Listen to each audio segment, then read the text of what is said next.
Hi, it's Keith Fitz-Gerald, and welcome to today's 5 with Fitz. I don't know about you, but boy, did that weekend go quick. Anyway, here we are. It's another day. We got the opening bell having rung, and the markets are underway. They're in the red as I speak, as I record this, which makes sense given that traders haven't sold anything really over the past 9 days. A winning streak that's unbroken since 2004, if my memory's correct. Now, I think, funny enough, that there's a good chance we finish in the green, but that's a story for another time. Might even green by the time you see or hear this. People get hung up on how long the rally can continue or how high the markets can go. But that's really a mistake. What you want to focus on is that every seller has a buyer, which means, in other words, that the markets are working normally. Now, people don't like the fact that the markets go up and down, but that's how they work and how they set up the next bull run. Now think about this, right? This is not rocket science. You eat a big meal, then what? You need time to digest your food before eating again. Same deal here, no Tums required. So here's my playbook. Number one, the markets remind me very much of another critical period in history, 2020. The super smart David Asman asked me about that ahead of today's opening bell, along with my take on AMD, Palantir, and Berkshire. And here's what I had to say. You can watch that video somewhere else. To paraphrase American baseball legend Yogi Berra, who was famous for his one-liners, it's deja vu all over again. There are three reasons.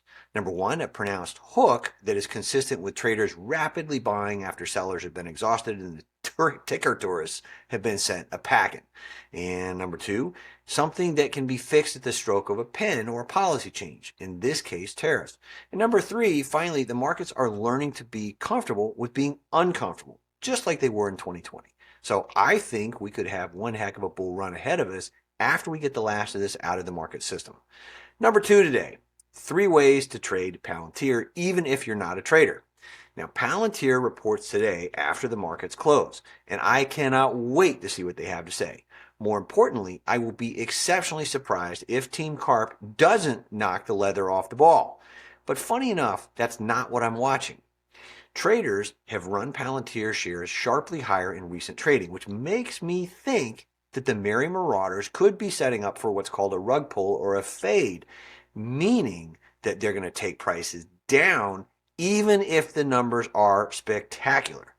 When are they likely to do this? Well, think about this for a second too. This too is common sense. They're likely to do this most typically in the after hours when they have a statistical and executional advantage and retail investors can't defend themselves as easily. So here's 3 ideas that can help you come out on top. Number one, an at-the-money straddle, an ATM straddle, meaning buying both a call and a put option at the money could work nicely. Or consider waiting for earnings to jack volatility a little bit and sell cash secured puts to go shopping at a discount, a strategy I encourage the OBA family to use regularly and which I just detailed by coincidence in the latest issue. Number two, you could wait until after the dip if you're less of a trader and more of an investor. And then this is the same thing. You sell cash secured puts by using the increase in volatility to boost the premium you would otherwise receive. And finally, number 3, you just simply enter a lowball order ahead of time, which is perfect for most investors in search of a bargain. I often do this a lot of times. This isn't complicated. You pick a line in the sand and a price at which you'd be willing to buy more shares, then you set aside the cash and wait. It's just like fishing after you put the bait out. Throw it in the water, see what nibbles. Markets may give you the chance, they may not, and if they don't, you just reset your levels and you do it all again, i.e. you cast again. I'll have more specifics, by the way, for the OBA family shortly in this week's update a few hours from now, so please keep an eye on your email if you're an OBAer. If you're not an OBAer and you'd like to be, you can learn more by visiting keithfitzgerald.com. That's the end of the sales plug. Here's an investing tip in situations like this. Many investors assume that they've got to focus on increasingly tiny slivers of time, but that's actually a mistake made worse by social media, news hype, and clickbait artists with the attention span of a mosquito. The way to beat Wall Street at times like the present is not to engage in the fight on their terms, but yours. Now, you hear me say on television a lot, when in doubt, zoom out. Zooming out takes away their edge and it makes you harder to separate from your money, which is why I encourage you to do it. Number 3 today, Berkshire Hathaway. Now things could get interesting. Warren Buffett, the Oracle of Omaha, just made it official. Greg Abel will take over as CEO of Berkshire Hathaway at the start of 2026, and Buffett's going to remain as chairman. I mean, he's 94 years old. He made the announcement at this weekend shareholder meeting. Others billed it as a surprise, but we in fact talked about this very specifically a while back when he was raising all that cash, and I told you he was likely doing that to clear the deck for a then unnamed successor. Now we know it's Abel. Anyway, Buffett noted that he won't sell a single share of his more than $160 billion stake. And he even said, and I love this part, Berkshire's prospects may be better under Abel's leadership than his own. Now, I agree with that. I've made no bones about it. I've stayed away from Berkshire for a long time because I see no reason to invest like it's 1995. But if Abel has any kind of inclination to start adding tech, I may have to rethink that premise. Now, this wouldn't be a minor transition, and I think Abel is very aware of what must happen. And think about this. If you run the numbers, you take Apple, for example, Berkshire's most lauded tech company. Apple added roughly 112% to Berkshire's stock return over the years, increasing its total return from 138% without Apple to roughly 250% with Apple from 2016 to 2024. Now, the S&P 500, by comparison, turned in, give or take, 230% over that time frame. In other words, there's a great case to be made that Berkshire would not have beaten the S&P 500 without Apple. Something catches a lot of folks by surprise. And that's why, more than anything, I expect Abel to go shopping, which in a moment, see number 5 in today's 5 with Fitz. But meanwhile, let's talk about number 4. What does Bill see, as in Bill Ackman? Bill Ackman's Pershing Square just struck a $900 million deal for nearly 47% control of Howard Hughes Holdings, HHH, paying a 48% premium for 9 million newly issued shares. Now, I'm not crazy about that, but the real estate focused firm will now operate more like a holding company.